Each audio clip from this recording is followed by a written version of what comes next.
ಅವನು ಸೊಸೈಟಿಗೂ ಕೂಡ ನಾನು ಟ್ರೈ ಮಾಡಿದ್ದೀನಿ. ಬೆಂಗಳೂರು ಬಂದ್ಬಿಟ್ಟು ಕಂಪ್ನಿಲೆಲ್ಲ ಕೆಲಸ ಮಾಡಿದ್ವಿ. ಕೆಲಸ ಕೊಡ್ತಾರೆ, ಬಟ್ ವಾಪಸ್ ನಮ್ಗೆ ಯಾವ್ದೋ ಒಂದು ಚಿಕ್ಕ ವಿಷಯಕ್ಕೋಸ್ಕರ ಕೆಲಸದಿಂದ ತೆಗೆದಾಕ್ತಾರೆ. ಬಳಗಗಳಲ್ಲಿ ಈಗ ಶಕ್ತಿ ಇಲ್ಲ, ಎದ್ದಿರಕ್ ಆಗೋದಿಲ್ಲ, ಕೆಳಗಡೆ ಕುಂತಪ್ಪ ಮ್ಯಾಕ್ ಎದ್ದೊಳಕ್ ಆಗೋದಿಲ್ಲ. ಕಂಪ್ಲೀಟ್ ನಿಶಕ್ತಿ ಆಯ್ತಲ್ಲ ಕಾಲು. ಸೊ ಆ ಒಂದು ಮೊಮೆಂಟ್ ನಿಮ್ಗೂ ಯಾವ ತರ ಮನ್ಸು ಓಡ್ತಾ ಇತ್ತು? ಆ ಟೈಮಲ್ಲಿ ಬಾಳ ಅಂದ್ರೆ ಬಾಳ ಹತ್ತು ಬಿಟ್ಟಿದ್ದೀನಿ. ಅವನು ಸೊಸೈಟಿಗೂ ಕೂಡ ನಾನು ಟ್ರೈ ಮಾಡಿದ್ದೀನಿ. ಹೌದಾ? ನಂದು 1.5 ವರ್ಷದಿಂದ ಪ್ರೀತಿ, ಬಟ್ ಇವಾಗಿಲ್ಲ. ಆಲ್ರೆಡಿ ಮದುವೆಯಾಗಿ ಏರ್ಪೋರ್ಟ್ ಅಲ್ಲಿ ಕೆಲಸ ಮಾಡ್ತಾರೆ. ನಮಸ್ಕಾರ ಗುರು, ವೆಲ್ಕಮ್ ಬ್ಯಾಕ್ ಟು ಹಾಲಿನ ಮಾಧ್ಯಮ ಯೂಟ್ಯೂಬ್ ಚಾನಲ್. ನಾನು ನಿಮ್ಮ ಗೆಳೆಯ ವಿನೋದ್. ದುರಾಂಕಾರಿಗಳ ನಡುವೆ ಅಹಂಕಾರಿಯಾಗಿರು, ಸಹನೆ ಉಳ್ಳವರ ನಡುವೆ ತಾಳ್ಮೆಯಿಂದಿರು, ನಂಬಿಕಸ್ಥರ ನಡುವೆ ನಂಬಿಕೆಯಿಂದ ಇರು. ನೀ ಸೋಲುತ್ತಿ ಅಂದವರ ಎದುರು ಅವನಜ್ಜಿ ಅದೇನೇ ಕಷ್ಟ ಬಂದ್ರು ಗೆಲ್ಲೋವರೆಗೂ ನಿಲ್ಲದಿರು. ಸೊ ಇದೇ ರೀತಿ ನಾನು ಯಾರ ಹಂಗಲ್ಲೂ ಬದುಕ್ತಲೇ ಸ್ವಾಭಿಮಾನಿಯಾಗಿ ಫುಡ್ ಡೆಲಿವರಿ ಮಾಡ್ಕೊಂಡು, ಕಾಲಿಲ್ಲ ಅಂದ್ರೂ ಕೂಡ ಅಂಗವಿಕಲತೆ ಇದ್ರೂ ಕೂಡ ಫುಡ್ ಡೆಲಿವರಿ ಮಾಡ್ಕೊಂಡು ಜೀವನ ನಡೆಸ್ತಾ ಇರ್ತಕ್ಕಂಥ ಒಬ್ರು ಸಾಧಕರನ್ನ ನಿಮಗೆ ಪರಿಚಯ ಮಾಡ್ಕೊಡ್ತೀನಿ. ಸೊ ಇವ್ರು ಪಟ್ಟಂತ ಕಷ್ಟ ಏನು, ಇವರಲ್ಲಿ ಇರ್ತಕ್ಕಂಥ ನಂಬಿಕೆ ಆದ್ರೂ ಏನು, ಇವರಿಂದ ನಮಗೆ ಸ್ಫೂರ್ತಿ ಆದ್ರೂ ಏನು ಅನ್ನೋದನ್ನ ಈ ವಿಡಿಯೋದಲ್ಲಿ ತಿಳಿಸ್ತಾ ಹೋಗ್ತೀನಿ. ಸೊ ದಯವಿಟ್ಟು ಸಬ್ಸ್ಕ್ರೈಬ್ ಮಾಡ್ಕೊಂಡು ನಂಗೆ ಸಪೋರ್ಟ್ ಮಾಡಿ. ಸೊ ಎಷ್ಟೋ ಜನ ಮಿಡಲ್ ಕ್ಲಾಸ್ ಯುವಕರಿಗೋಸ್ಕರ ಈ ಒಂದು ವಿಡಿಯೋಸ್ಗಳನ್ನ ಮಾಡ್ತಾ ಇದ್ದೀನಿ. ಸೊ ದಯವಿಟ್ಟು ಸಬ್ಸ್ಕ್ರೈಬ್ ಮಾಡ್ಕೊಂಡು ನಂಗೆ ಸಪೋರ್ಟ್ ಮಾಡಿ. ಸಾಧಕರ ಸುತ್ತಿನಲ್ಲಿ ಇವತ್ತು 12ನೇ ವಿಡಿಯೋ. ಸೊ ಆ ಒಂದು ಸಾಧಕರು ಯಾರಾಗ್ತಾರೆ ಅನ್ನೋದನ್ನ ಪರಿಚಯ ಮಾಡ್ಕೊಡ್ತೀನಿ. ಬನ್ನಿ, ನೀವು ಪರಿಚಯ ಮಾಡ್ಕೊಡಿ. ಹಲೋ ಸರ್, ನಮಸ್ತೆ. ನನ್ನ ಹೆಸರು ಬಸಯ್ಯ ಅಂತ. ನಮ್ಮೂರು ಕೊಪ್ಪಳ ಡಿಸ್ಟ್ರಿಕ್ಟ್, ಯಲಬುರ್ಗಾ ತಾಲೂಕು, ಉತ್ತರ ಕರ್ನಾಟಕ. ನಾವು ಇಲ್ಲಿ ಬೆಂಗಳೂರು ಬಂದ್ಬಿಟ್ಟು 3 ವರ್ಷ ಆಯ್ತು. ಬೆಂಗಳೂರು ಬಂದ್ಬಿಟ್ಟು ಕಂಪ್ನಿಲೆಲ್ಲ ಕೆಲಸ ಮಾಡಿದ್ವಿ. ಕೆಲಸ ಕೊಡ್ತಾರೆ, ಬಟ್ ವಾಪಸ್ ನಮ್ಗೆ ಯಾವ್ದೋ ಒಂದು ಚಿಕ್ಕ ವಿಷಯಕ್ಕೋಸ್ಕರ ಕೆಲಸದಿಂದ ತೆಗೆದಾಕ್ತಾರೆ. ಹಂಗಾಗಿ ಇಲ್ಲಿ ನಾವು ಜೊಮ್ಯಾಟೊ ಬಂದ್ಬಿಟ್ಟು ಇವಾಗ ಒಂದು 15 ದಿನ ಆಯ್ತು. ಇವಾಗ ಹ್ಯಾಪಿಯಾಗಿದೆ ನೋಡಿ. ಹೌದಾ? ನಿಮ್ಮ ಈ ಪರಿಸ್ಥಿತಿಗೆ ಕಾರಣ ಆದ್ರೂ ಏನು? ಈ ನಮ್ಮ ಪರಿಸ್ಥಿತಿಗೆ ಕಾರಣ ಪೋಲಿಯೋ ಅಟ್ಯಾಕ್. ಪೋಲಿಯೋ ಅಟ್ಯಾಕ್ ಅಂದ್ರೆ ಇದು ಮುಂಚೆಯಿಂದ ಇತ್ತಾ ಇಲ್ಲ ಈಗ ಏನಾರು ಸದ್ಯದಲ್ಲ? ಸ್ವಲ್ಪ ಮುಂಚೆ ಆಯ್ತು. ಈ ಸದ್ಯದಲ್ಲಿ ಈಗ ಒಂದು 6-7 ತಿಂಗಳಾಯ್ತು. ಫುಲ್ ಕುಂತ್ಕೊಂಡು ಅಡ್ಡಾಡೋದಾಯ್ತು. ಒಂದ್ ಸ್ವಲ್ಪ ಮೀಡಿಯಮ್ ಆಗಿ ಅಡ್ಡಾಡ್ತಿದ್ದೆ. ಅದು 6-7 ತಿಂಗಳಾಯ್ತು. ಇವಾಗ ಬಳಗಗಳಲ್ಲಿ ಈಗ ಶಕ್ತಿ ಇಲ್ಲ, ಎದ್ದಿರಕ್ ಆಗೋದಿಲ್ಲ, ಕೆಳಗಡೆ ಕುಂತಪ್ಪ ಮ್ಯಾಕ್ ಎದ್ದೊಳಕ್ ಆಗೋದಿಲ್ಲ. ಅಂದ್ರೆ ಮುಂಚೆ ಓಡಾಡ್ತಿದ್ರಿ? ಅಡ್ಡಾಡ್ತಿದ್ವಿ. ಸೊ ಅವಾಗ ಆ ಟೈಮಲ್ಲಿ ನೀವು ಏನ್ ಕೆಲಸ ಮಾಡ್ತಿದ್ರಿ?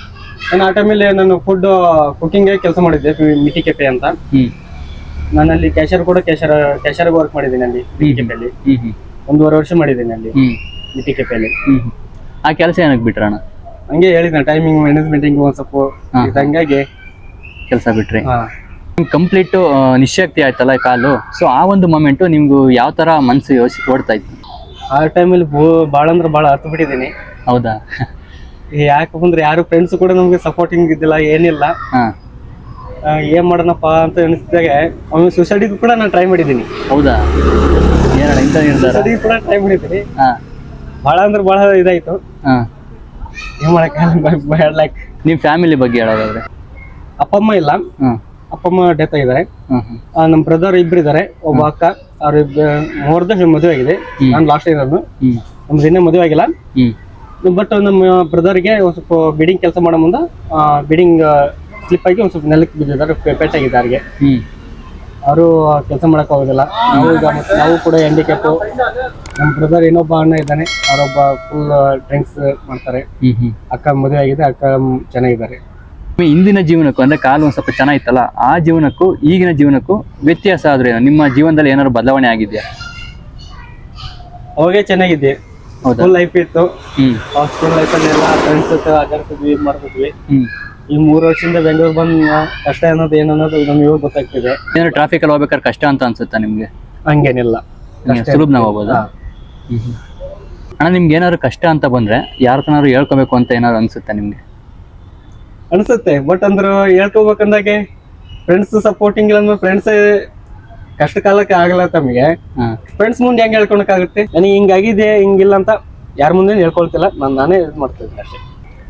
ಅಣ್ಣ, ಇವತ್ತು ಯುವಕರು ಪ್ರೀತಿ ಪ್ರೇಮ ಅಂತ ಹೇಳ್ಬಿಟ್ಟು ದುಡಿಯೋ ವಯಸ್ಸಲ್ಲಿ ಹಾಳಾಗ್ತಾ ಇದ್ದಾರೆ. ಮುಂದೊಂದು ದಿವಸ ಹುಡುಗಿ ಕೈ ಕೊಟ್ಟಾಗ ಹುಡುಗಿನೂ ಸಿಗೋಲ್ಲ, ಇದ್ ಕಡೆ ವಯಸ್ಸು ಆಗಿರುತ್ತೆ, ಜೀವನನೂ ಕಟ್ಕೊಂಡಿರಲ್ಲ. ಸೊ ಅಂತ ಯುವಕರಿಗೆ ನೀವ್ ಏನ್ ಸಜೆಸ್ಟ್ ಮಾಡ್ತೀರಾ? ನಾನು ಕೂಡ ಪ್ರೀತಿ ಮಾಡಿದ್ದೆ.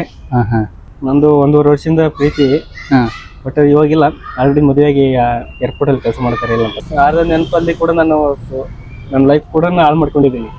ಡ್ರಿಂಕ್ಸ್ ಸ್ಮೋಕ್ ಅಂತ ಮಾಡ್ಕೊಂಡು ಕೂಡ ಹಾಳು ಮಾಡ್ಕೊಂಡಿದ್ದೀನಿ. ಪ್ರೀತಿ ಪ್ರೇಮ ಆ ಕ್ಷಣಕ್ಕಷ್ಟೇ. ಯಾವತ್ತು ಹುಡುಗಿಯರಿಗೆ ಹೇಳ್ತೀನಿ, ಹುಡುಗರಿಗೆ ಹೇಳ್ತೀನಿ, ಅದ್ ಪ್ರೀತಿ ಅನ್ನೋದು ಒಂದು ಪವಿತ್ರವಾದ ದೇವಸ್ಥಾನ. ಅದು ಆ ದೇವಸ್ಥಾನ ಕೈ ಮುಗಿಬೇಕು ಹೊತ್ತಾಗಿ ನನ್ನ ಪವಿತ್ರ ಒಂದು ದೇವಸ್ಥಾನ ನಾವು ಚಪ್ಪಳ ಹಾಕೊಂಡು ಹೋಗ್ಬಾರ್ದು. ಸೂಪರ್. 2 ದಿನ ಹಿಂದೆ ಇಲ್ಲಿ ಮಾಲ್ ಸೈಡ್ ಅಲ್ಲಿ ಹೋಗಿದೆ. ಹಾ. ಆ ಮಾಲ್ ಮೇಲ್ಗಡೆ ಒಂದು ಅಪಾರ್ಟ್ಮೆಂಟ್ ಇದೆ ಅಂತೆ. ಹ್ಮ್. ಮಾಲ್ ಮ್ಯಾನೇಜರ್ ನೀನ್ ಇಲ್ಲಿ ಯಾಕೆ ಬಂದೆ ಅಂತ ಮ್ಯಾನೇಜರ್ ಕೂಡ ಏನ್ ಮಾಡಕ್ಕಾಗಲ್ಲ, ಒಮ್ಮೆ ಮಾತಲ್ಲಿ ಒಂದು ಶಿವಕಾಗತ್ತೆ, ಏನ್ ಮಾಡಕ್ಕಲ್ಲ. ಯಾವುದೇ ರೀತಿಯಲ್ಲಿ ನಮ್ಮದು ತಪ್ಪಿದ್ರು ಕೂಡ ನಾವು ಇದು ಮಾಡ್ಬೇಕಾಗುತ್ತೆ, ಆರ್ಮಿ ತಪ್ಪಿದ್ರು ಕೂಡ ನಾವು ಸಹಿಸಬೇಕಾಗುತ್ತೆ. ಅಣ್ಣ ನಿಮಗೆ ಮದುವೆ ಆಗಿದೆಯಾ? ಇನ್ನೇ ಇಲ್ಲ, ಎಂಗೇಜ್ಮೆಂಟ್ ಆಗಿದೆ. ಹಾ ಹಾ. ಮದುವೆ ಯಾವತ್ತು? ಮದುವೆ ಇನ್ನೊಂದು ಸ್ವಲ್ಪ ಲೇಟ್, ಯಾಕಂದ್ರೆ ನಮ್ಮ ನರ್ಸಿಂಗ್ ಓದ್ತಿದ್ದಾರೆ. ಹಾ. ಓದ್ಲಿಂತ ಕೈ ಬಿಟ್ಟಿದೀನಿ. ಅಂದ್ರೆ ನೀವು ಪ್ರೀತಿ ಮಾಡಿದೀನಿ ಅಂತ ಹೇಳಲ್ಲ, ಆ ಹುಡುಗಿನ ಇಲ್ಲ ಬೇರೆ ಹುಡುಗಿ? ಬೇರೆಯವರು, ಬೇರೆ ಮನೇಲೆ. ಹಾ ಹಾ. ಅಂದ್ರೆ ಹಳ್ಳಿ ಜೀವನ ಬೆಸ್ಟ್ ಅಂತ ಹೇಳ್ತೀರಾ? ಅಲ್ಲಿ ಲೈಫ್ ಇಸ್ ಬೆಸ್ಟ್. ನೀವು ವ್ಯವಸಾಯ ಮಾಡ್ಬೋದಿತ್ತಲ್ಲ, ಏನಕ್ಕೆ ಬೆಂಗಳೂರಿಗೆ ಬಂದ್ರೆ? ವ್ಯವಸಾಯ ಮಾಡಕಂದ್ರೆ ನನಗೆ ಮೊದಲೇ ಹ್ಯಾಂಡಿಕ್ಯಾಪ್ ಅಷ್ಟೊಂದು ನೀಗ್ತಿದ್ದಿಲ್ಲ, ಯಾಕೆ ಮನೆಯಲ್ಲಿ ಸಪೋರ್ಟಿಂಗ್ ಇದ್ದಿಲ್ಲ. ಗುರು ದಯವಿಟ್ಟು ಈ ಅಣ್ಣಂಗೆ ಆದಷ್ಟು ಸಹಾಯ ಮಾಡಿ, ಸ್ವಾಭಿಮಾನಿಯಾಗಿ ಜೀವನ ಸಾಗಿಸ್ತೈತೆ. ಸೊ ಇಂಥವ್ರಿಗೆ ನಮ್ಮ ಕೈಲಾದಷ್ಟು ಸಹಾಯ ಮಾಡೋಣ. ಸೊ QR ಕೋಡ್ ಮತ್ತು ಫೋನ್ ಪೇ ನಂಬರ್ನ ಇಲ್ಲಿ ಡಿಸ್ಪ್ಲೇ ಮಾಡ್ತೀನಿ. ಸೊ ಸಾಧ್ಯವಾದಷ್ಟು ಸಹಾಯ ಮಾಡಿ. ಸೊ ಇಷ್ಟು ಹೇಳ್ತಾ ವಿಡಿಯೋ ಮುಗಿಸ್ತಾ ಇದೀನಿ. ನೆಕ್ಸ್ಟ್ ಸಿಗೋಣ. ಅಲ್ಲಿವರೆಗೂ take care and bye bye.